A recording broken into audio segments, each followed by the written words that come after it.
사람도 있어서 저도 할 말이 좀 많아서 그래요. 앞에 마이크 좀. 저한테 인터뷰를 하지 말라 그래가지고.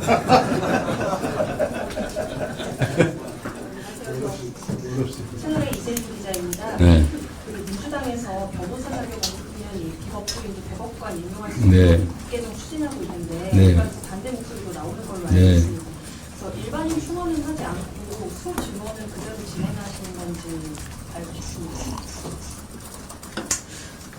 저번에 대법원에서 국민들이 상식적으로 납득하지 못할 상황을 만들었기 때문에 이 문제에 대해서 뭔가 근본적인 대책이 필요하다는 국민 여론이 있는 건 사실이죠. 그러나 말씀드린 것처럼 이건 장기 과제인 것이고 지금 당장 그 문제에 우리가 매달릴 만큼 여유롭지가 못합니다. 이게 또 다른 국론 분열과 갈등을 부르겠죠. 그래서 제가 명확하게 이 선거 캠프에도 지시를 내린 게 이제 사법 문제에 대해서는 더 이상 논란을 하지 마라. 지금은 일단 단기적으로 선거 문제도 있지만 지금 민생 문제나 더 급한 일이 훨씬 더 많다. 역량이 거의 다 분산되는 거 바람직하지 않으니 이제 더 이상 언급하지 말라고 제가 선대위에 명확하게 지시했지 않습니까?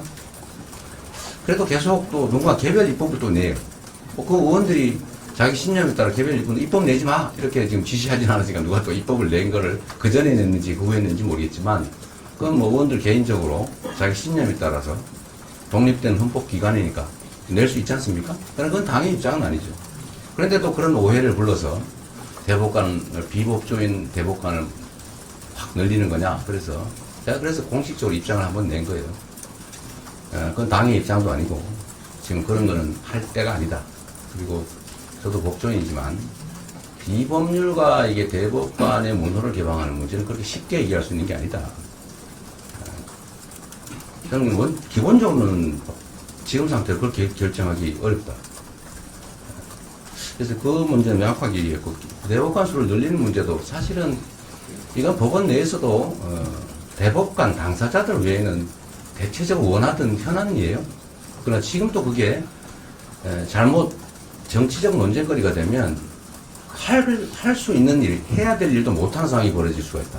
그러니까 지금은 그런 얘기 할 때가 아니다. 가 정확한 제 입장입니다. 네. 예, 그래서 저 뒤에 동아일보 네. 이주 기자. 네. 감사합니다. 시간 없으신 것 같아요? 괜찮아요? 네. 저도 이렇게 해명하기 위해서는 좋잖아요. 그거 아니는 게 뭐 이재명이가 시켰다 이렇게 막 쓰던데.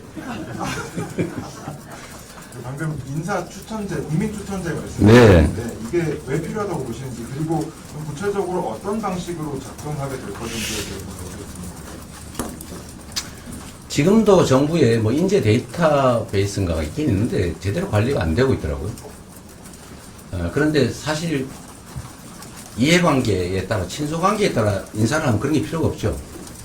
그냥 뭐 이번 직전 정부가 했던 것처럼 정말로 그 노동부 장관을 그런 분을 임명을 한다든지 정말 반노동적인 사람을 노동부 장관에 전혀 친인권적이지 않은 사람은 인권위원장이에요.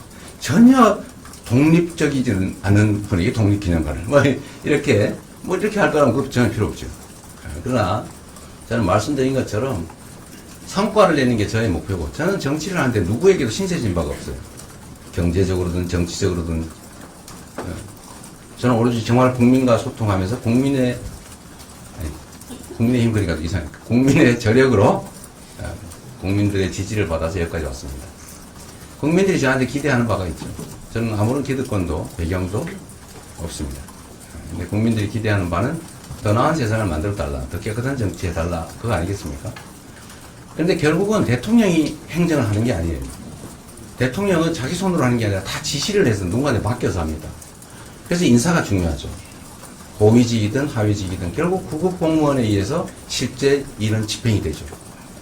근데 이 공무원들에 의해서 국정이 이루어지는데 그 공무원들이 바른 생각으로 국민을 위해서 유능하게 성실하게 하면 국민들에게 칭찬받고 더 성과를 내겠죠.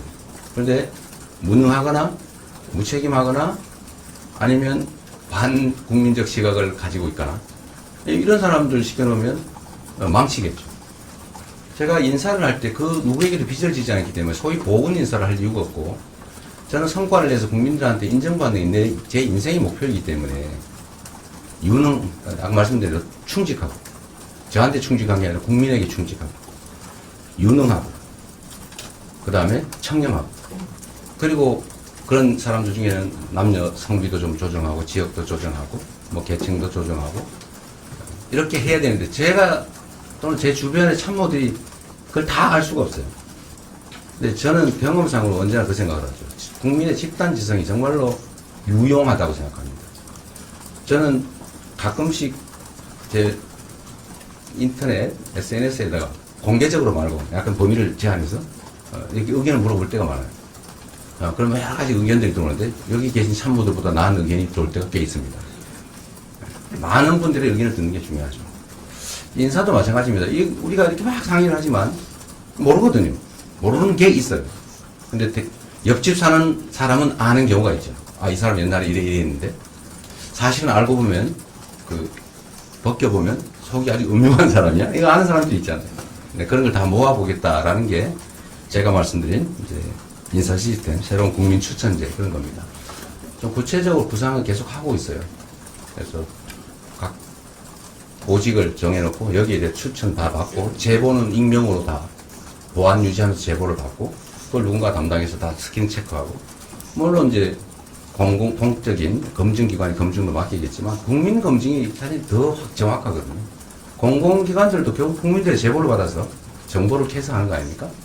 그래서 국민들에게 선택권을, 국민들에게 판단권을 좀 최대한 많이 부여하자라는 것입니다. 근데 이번이 참 문제가 이게 인수위 기간이 좀 있었으면 그 사이에 정부 고위직들도 좀 그런 과정을 거쳤으면 좋겠는데 이번에는 이게 바로 일을 해야 되는데 그러기엔 시간이 부족해서 지금 당장 구성해야 되는 인적 자원들은 이렇게 하기가 좀 쉽지 않을 것 같아요.